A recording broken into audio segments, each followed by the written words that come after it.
Hey guys, it's Matt Grizzly-Outdoors. Figured I'd do a video showing some of the details that go into some of these customs. Some of the reasons they're a little bit more expensive, not a whole lot, but they just take a little bit different. For example, this is a Bushcraft Black. This is my mold knife. It stays taped up like this all the time, so that saves me a lot of time. All the blocks are pre-made for it. Everything's done. This is a custom knife that somebody sent in.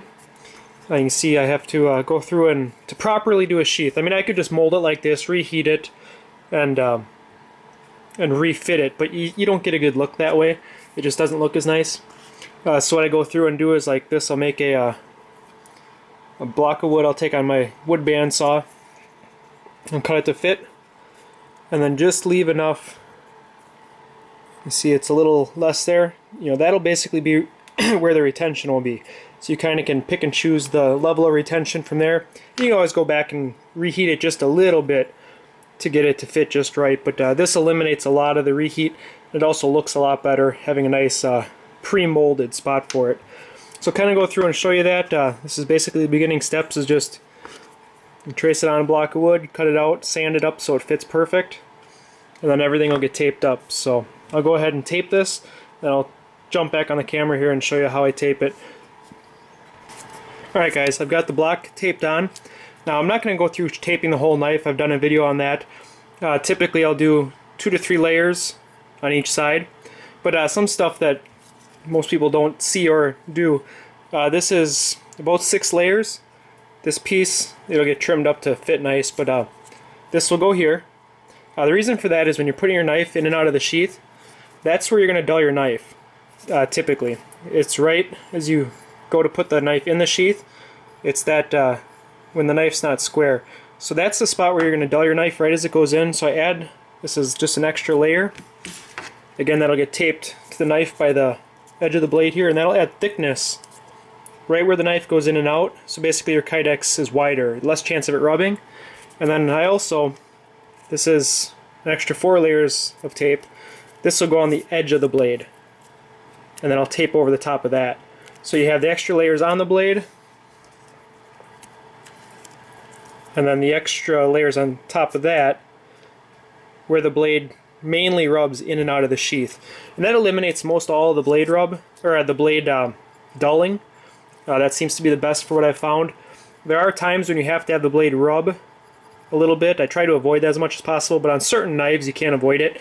You want to tighten it up a little bit if there's any wobble in it, and just, you know, kind of fine-tune fitting. So I'll go ahead and finish taping this up and show you, and then we'll go through and I'll probably make the whole sheath on video for this one. But that's basically how I prep the knife, and I'll finish it here and show you. I'm not going to bore you with the taping on camera because everybody knows how to tape. I'll show you the finished product here. Alright guys, there's the knife taped up.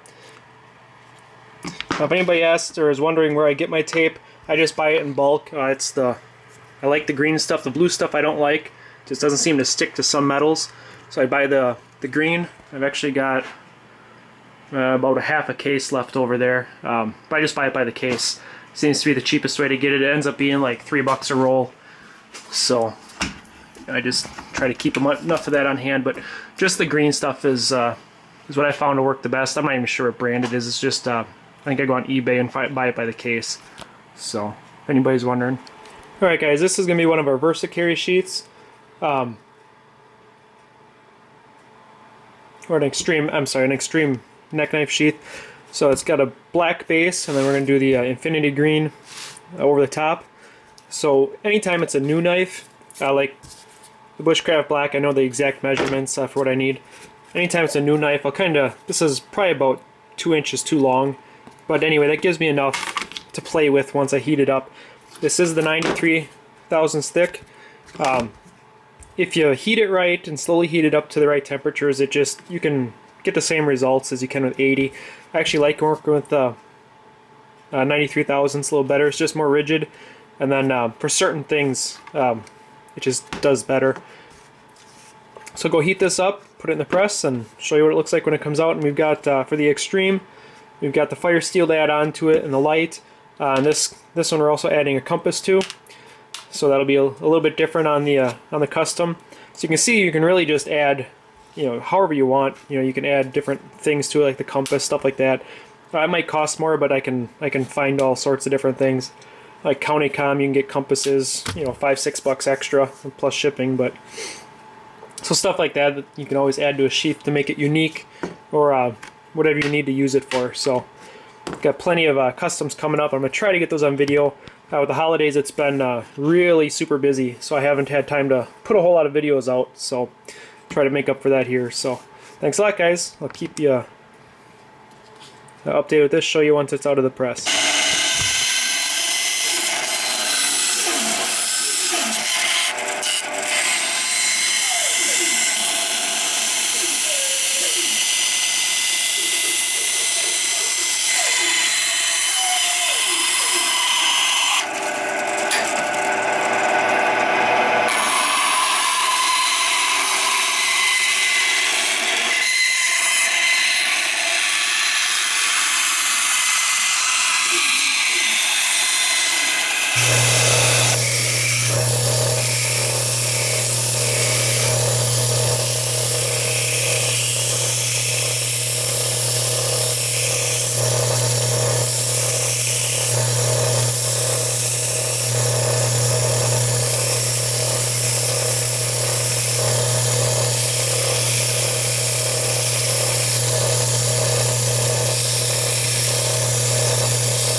Alright guys, this is where I'm at so far. Just got the rough sanding of it done. This is the compass pouch, and then the light. This is an extreme, somebody wanted the compass added to it. So we got some finish buffing to do yet. It took a little bit. I had to play around with the compass to see. I'm going to throw it on the ground here. Getting good at that. Hold on a second. It took a little bit to get the compass spacing just right, because I didn't want the metal and the light messing with the compass. So got that so it's minimal. I didn't see any movement at all, but I'm sure it'll affect it somewhat. Again, when you're using a compass on a sheath like this, you have to remember you got to take the knife out when you're going to use this as a compass. Otherwise the knife blade underneath will affect the compass reading. But it's there, it's kind of a backup. It'll be able to come out if need be, because these will just be Chicago screws. I temporarily put rivets in just to cut and buff it. But I think this one's pretty much for looks. The customer that's getting this one has been a really good customer. He likes unique sheaths, so that's one of the reasons we're adding this. This looks really good inside here, so we did a nice little button compass on it. But anyway, that's where we're at so far. Just kind of cut and fitting. I'll go through and finish with the Dremel, buffing all the little corners, and then go through, make sure everything fits, and start assembling it. So we'll have to go through and also reheat this a little bit to put a little flange on here for the knife to fit in, and then reheat and bend the thumb brake down. But otherwise it's getting pretty close. Turned out pretty good. It's a real small knife, so trying to get extra things on here, it's going to be a little compact. I actually went with a 1/4 inch fire steel instead of the excuse me, instead of the 5/16. Being a small knife, the 1/4 inch is the same quality, but it's just a little bit smaller for the sheath. The 5/16 look too big on here. So alright guys, keep you updated. I'll show you after I get it all buffed up, and then hopefully all finished up here. So alright guys, remember we made this block for this one just to show you how effective this is by taking the time to make a block. This, I just pulled the tape off the knife, and this is, I haven't heated this at all. Good retention already, nice little snap. I'll have to adjust it just a little bit when I bend this the thumb brake down, but otherwise, I mean, that's a fully functional, besides a little bit of fine-tuned tweaking. I mean, that would be usable right the way it is. But anyway, it just saves a lot of time. So for you guys that are possibly going to be molding anything, it makes a much nicer product. You know, just get some 1/2 inch, you know, 3/4, some different size wood on hand, and you know, be able to make little pieces like that that really make the quality of the sheath look a little better. You know, you still get the nice definition without having to reheat and make it look real goofy. So Alright guys, just finished up the extreme neck sheath for this custom. See the compass on there. It's actually doing pretty good. The fire steel throws it some.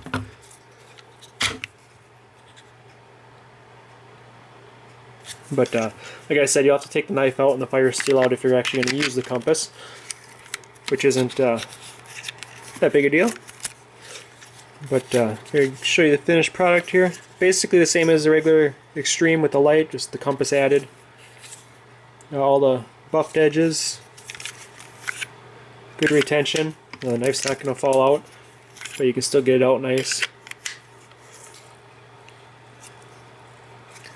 Alright guys, I hope you enjoyed this. Just figured I'd show you some of the customs I've been doing a lot of customs lately. I mean, pretty much can customize it to whatever you want. It just means I have to send you an invoice instead of ordering off the website. All the website stuff, all that stuff on the website is made as it's ordered, or after it's ordered. So if there's something you need tweaked or different color combination, you know, always just throw it in the notes. Said our standard colors are black, green, and coyote. So if you want to mix and match some of those, there's no cost difference at all. But every knife that's listed on the website, I have in shop to make the sheaths. I also have probably about 15 other ones between Ontario and K-Bar and some cold steel, different ones that aren't listed on the website yet. We just haven't had time to update. It's been so busy lately. But you know, any custom you guys want, I get that question a lot. Is, you know, do you guys customize? And that we do a lot of them. I probably do 20 custom orders a month. You know, out of the 100 orders that I do that are kind of tweaked and customized. So we can do a lot of different combinations. But alright guys, I would show you this one. It's kind of an interesting build, something a little different with the compass. So I figured I'd show you that. Have a good afternoon guys. I do have, you can check us out on Grizzly-Outdoors Facebook page. I post a lot of pictures of stuff like this. And then I did start an Instagram account that I haven't posted anything on yet, but we will be on that, so you can look up Grizzly-Outdoors for that. And we were on there, so thanks for watching guys. Make sure you share and like, and you know, keep the suggestions coming for cool sheaths. I got a few coming down the line that I've been working on that just haven't had time to put them on the website or do videos on them yet, but a few different variations of sheaths that'll be pretty interesting, so that should be coming up in the next probably 2 or 3 months. But so thanks for watching guys.